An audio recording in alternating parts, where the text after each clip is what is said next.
And so when you see that on your screen, you probably do need to accept it. So we'll have people coming in throughout the meeting.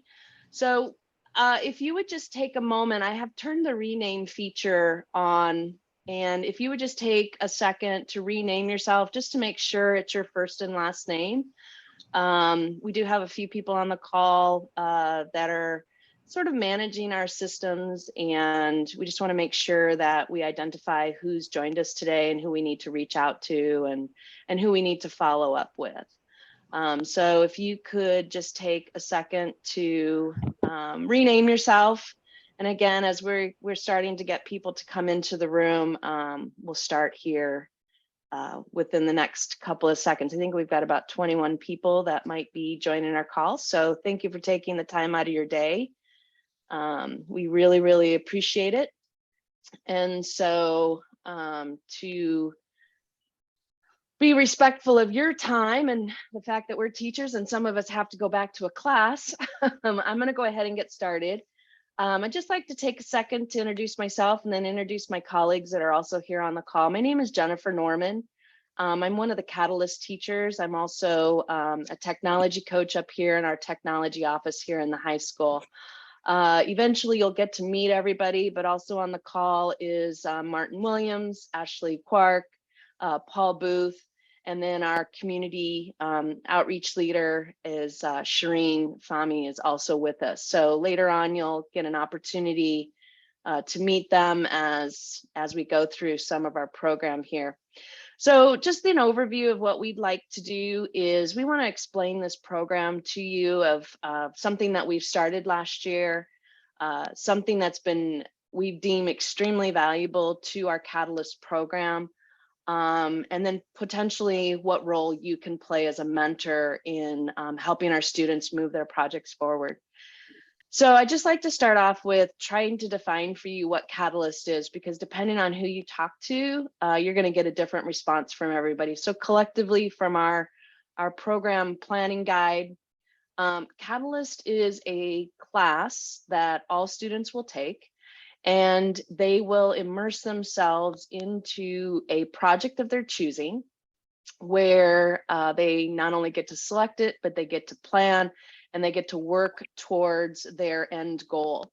Because it's such a wide variety of subject areas, not only are the students working with us as their teacher, but also working with an adult outside of the program. And we find that valuable because it really expands the child's thinking. And so we always land into this, area of trying to get the kids to think about what does a 45-hour project look like and get them into this program planning.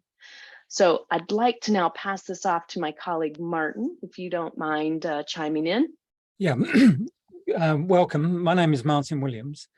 In addition to Catalyst, I'm also involved in a variety of other electives, including engineering design and graphic design.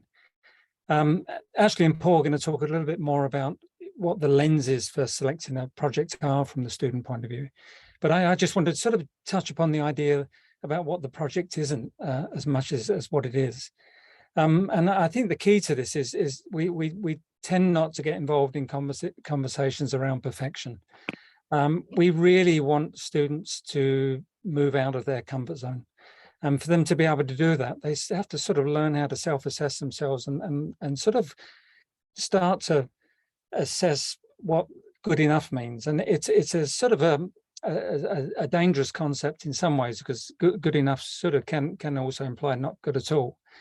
But really what we're trying to get students to do is sort of develop an inner, learn to how to validate themselves, their own projects, and self-assess themselves. And this is a part of the project that is sort of really important to us, and more importantly for the mentors, so that the mentors can support that. And I will now pass on to Ashley. Great. Hi, my name is Ashley Quark, and I am a learning support teacher here at SAS, and I co-teach Catalyst with Martin and Paul. So what I'm going to talk about, Martin talked a little bit about what the project is not. It's not about reaching a perfect product. But I'm going to talk about what a good project is. And so we've done a lot of work with students over the past 3 weeks, trying to define what is my goal? What am I interested in studying in my independent project? And we kind of give them 3 lenses to think through. We have them think about a project that is thrilling, a project that is daunting, and a project that is important. So I'll start by talking about the thrilling. We want students to pick a project that when they're still working on this in November, they're still excited to get up in the morning and come to Catalyst, and it's something they're really passionate about. We don't want it to be a project that their parents are passionate about or that I'm passionate about. We want it to really something that's going to fuel their passions. And to talk about daunting and important, I'm going to pass it over to my colleague, Paul. Hi, my name is Paul Booth. I am a science teacher here and also part of the Catalyst program. What we're looking for in this Catalyst program is on top of things that are thrilling, what would interest kids, we're looking at something that's daunting, something that's a little challenging, something that's out of their normal comfort zone, because we all know once we get out of our comfort zone, that's when the good learning happens. We want a project that makes our kids just a little bit nervous, a little bit uncomfortable, so and thrilling enough to keep them going. Now, the last kind of lens that we're looking through with this is we want it to be important. And this is, trying to get our kids, our students to look out for a little bit bigger themselves, like, not have it so self-satisfying, self-gratifying, look for something that kind of reaches out past their own personal scope, whether that's in the school or in the community, or just kind of like a wider net out there, trying to think about the phrase of giving kind of more than they take. So back to you, Jen, I guess. All right, great. So I think one of the biggest questions that we always try to answer is, why do we need mentors? And in just working with my students these last couple of weeks, students really have a difficult time talking about their project as they're sitting here trying to develop. And when you ask them to go out and talk to adults, that can be daunting. And so we really work on that particular skill. And as you can see, the 4 of us that are here on the call, including Shireen, we all come from different backgrounds. And this is really enriching for the student as they build their planning team or their team that they want to work with. One of those team members is a mentor. And so we're not asking for experts in the field or experts that could possibly be an expert for this child's project. Instead, we're just looking for a mentor adult who can help a child expand their thinking and to help them drive their project forward. And so just the speaking to another adult can be very, very daunting for some students. And so we really value the partnerships that we can develop with our mentors and helping us as the teachers of the class help our students build these skills. And while they're building their skills, they're growing their confidence. And so that is the why of why we need your help as mentors. Yeah, and as Jim mentioned, we really do encourage our students to think of themselves, I suppose, like project managers, reaching out to adults to see feedback, research, and occasionally validation. And so the role, if you take on, you choose to accept the challenge with one of our students, you take on the role really as a thought partner, advisor, sounding board, and sometimes quality control. And as Jim mentioned, you may find yourself never actually drawing upon your own professional expertise in supporting them. And so, in terms of the sorts of things that we're encouraging from our mentors, is really keeping the focus on the learner and the learning, thinking about the qualities that the student aspires to, and how the project can be used as a way of supporting those qualities. It's about being present, curious, and discussing their research findings, paraphrasing often what they're saying to you, so they're aware of sort of making their thinking visible, as it were, and really asking lots more questions than you are actually giving them advice. Part of it will be helping them to set deadlines and also a schedule where the pair of you can meet together. And probably what's important to know from your point of view there, we this year we've adopted we've broken the project down into what we call a series of probably 5 to 6 lessons, or think of it as 2-week cycles that we call chapters. And over the course of the semester, there's about 8 chapters.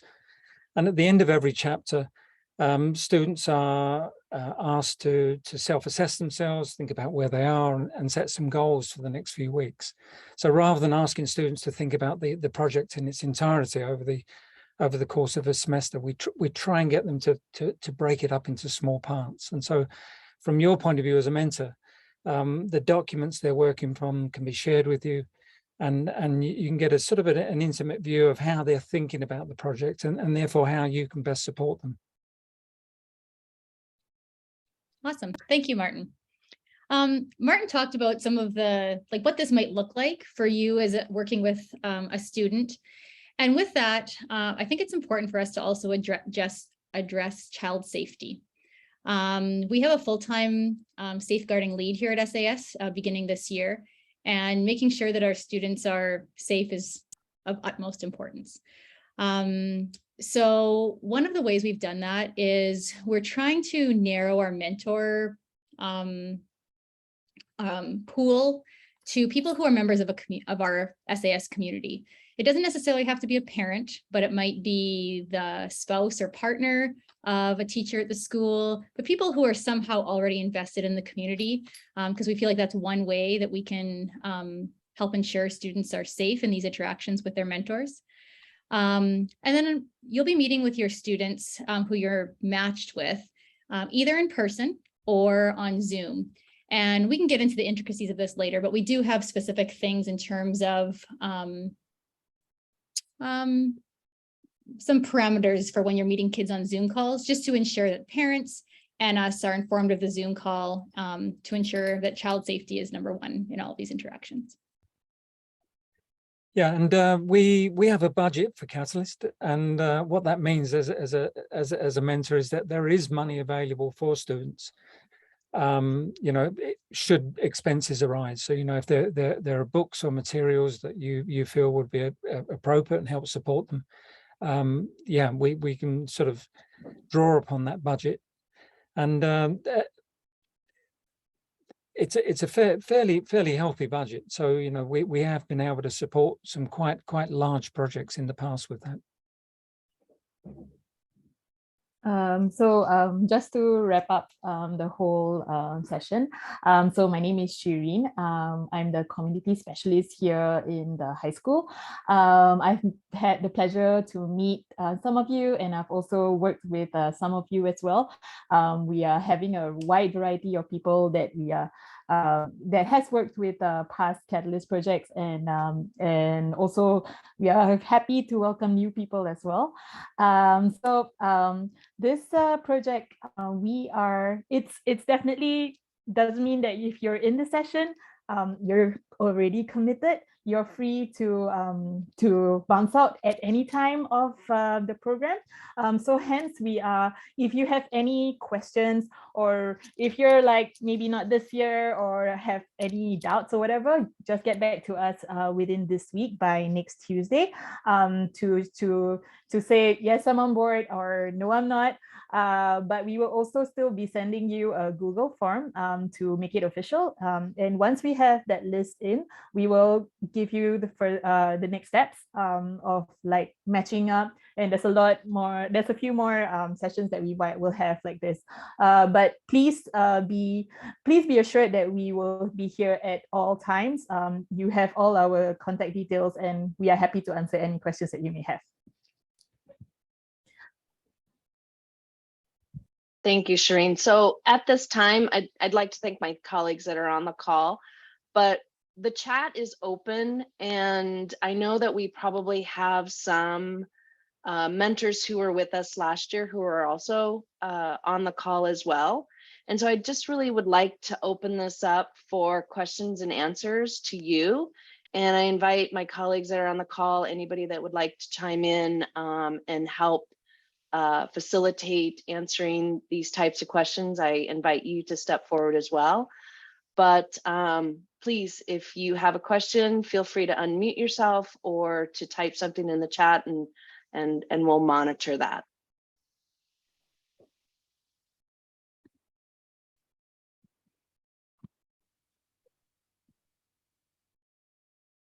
So if I may ask a quick question, I have no professional educational background experience. Is that required to be a mentor? Absolutely not.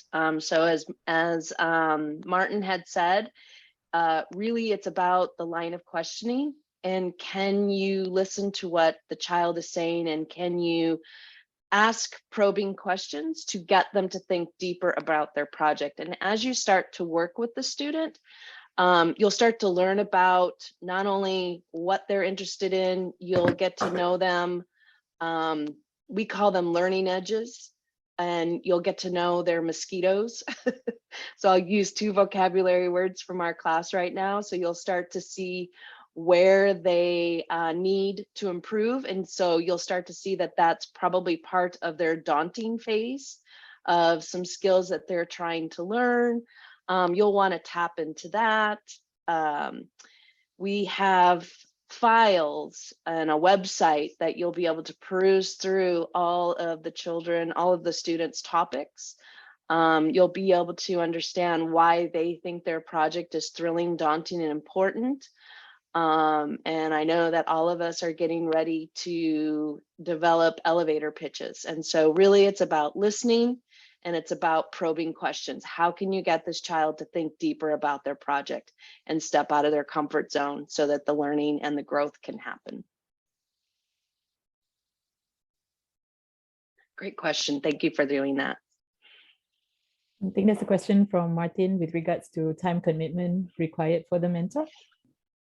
Okay, time commitment. This is kind of based on last year's data that we received. The initial commitment is about 3 hours. So I would consider this about 30 minutes so far.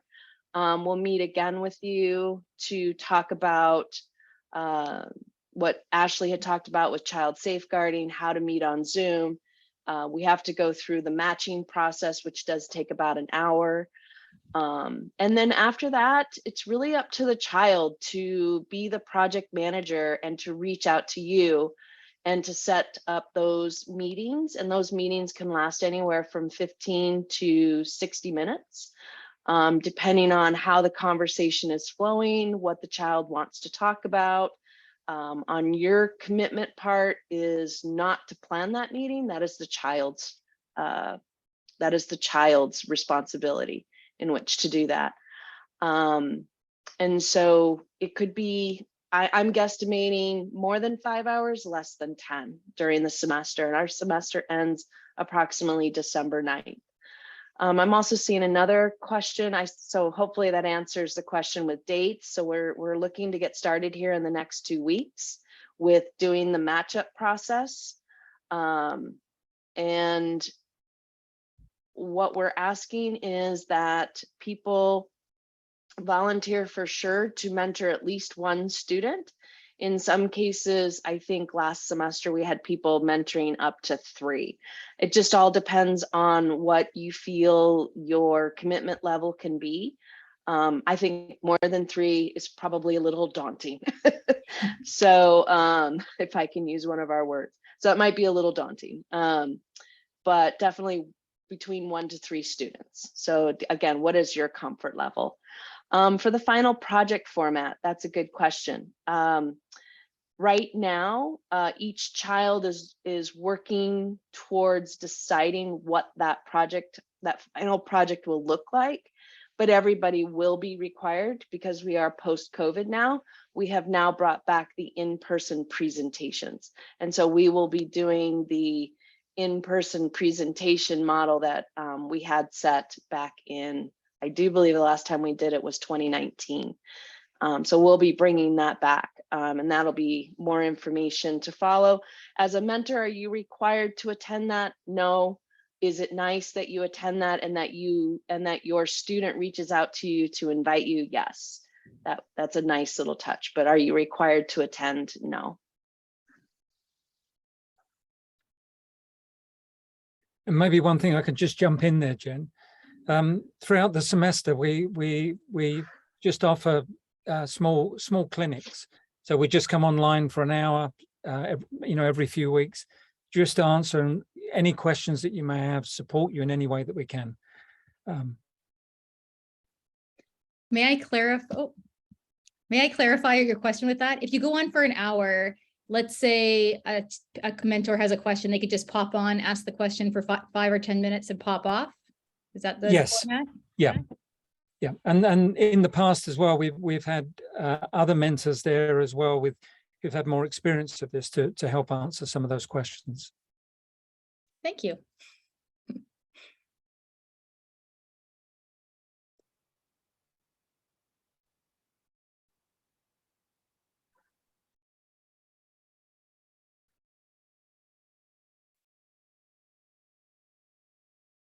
Okay, I think that is the appropriate amount of silence. So if you have other questions, I think Martin, Paul, Ashley, Shireen, and we will stay on the call for a few more minutes, but thank you again for attending. Shireen will be reaching out to you with next steps, which is a commitment level. She'll be sending a Google form, and then we can start the process on the next step, which is matching students up to their mentors and vice versa, mentors to their students. And so with that, again, this is recorded and we will be placing this up on our classroom website, which you eventually will have access to. And we thank you for your time and we hope you have a lovely afternoon. Thank you very much, everyone. Thank you.